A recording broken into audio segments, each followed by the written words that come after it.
Et aujourd'hui dans l'Anti-Sèche, Emma, bonjour. Bonjour. On va parler d'un tabou qui existe encore un peu trop à l'école, c'est le sujet des règles. Et oui, avoir ces règles, en général, ça arrive au collège, même avant, dans certains cas, et c'est toujours un chamboulement. Pour une jeune adolescente, il faut apprendre à le gérer, parce qu'au début, c'est pas forcément régulier, on peut avoir mal au ventre, on peut être prise au dépourvu si ça arrive à l'école, et puis surtout, même si on en parle de plus en plus, que c'est de plus en plus présent sur les réseaux sociaux, ça reste tabou, on peut avoir en plus du mal à en parler à ses parents, on se sent pas forcément à l'aise, c'est quelque chose de très intime, et c'est pour ça que l'école a son rôle à jouer pour permettre aux jeunes femmes de mieux vivre ce moment. C'est un rôle qu'elle joue déjà dans les programmes, je crois, en SVT, non, Oui, au début du collège. Les programmes de 5e, c'est le fameux cours sur la reproduction des êtres humains. Et c'est vrai que normalement, on évoque les menstruations. Mais en préparant cette chronique, je lisais de nombreux témoignages. Et il y a des jeunes filles qui, en 4e, n'avaient jamais entendu parler des règles en cours d'SVT. Mais quoi qu'il en soit, même si on en parle, c'est toujours sous un angle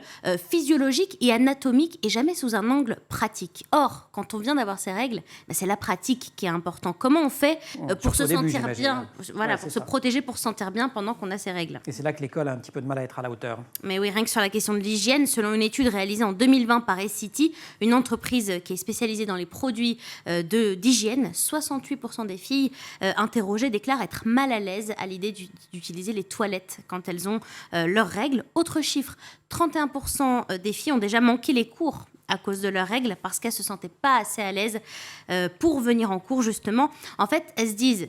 si ça me gêne, si je dois aller me changer, je n'ose pas demander à mon professeur. Ou alors, elles vont en cours, mais elles ont du mal à bien se concentrer parce qu'elles sont gênées, justement, à cause de ça.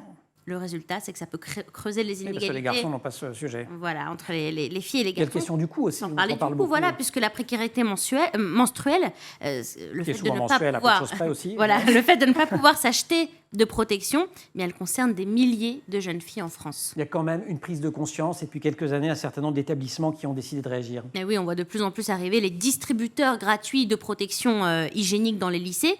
C'est le cas par exemple de tous les lycées franciliens. Dans les Hauts-de-France aussi, on en voit de plus en plus sur tout le territoire. Oui. Absolument. Et, voilà. Et depuis cette année, le département du Puy-de-Dôme a décidé d'équiper tous ses collèges aussi. C'est une première en France.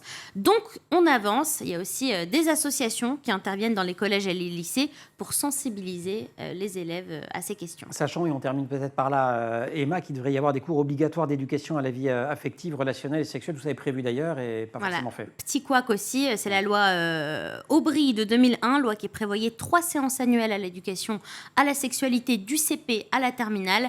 Dans les faits, le collectif Nous Toutes a enquêté et les résultats de cette enquête, c'est que cette loi, sans grande surprise, elle n'est pas du tout appliquée. Merci beaucoup Emma. On retrouve Maï Traoré. La suite du Grand Oral.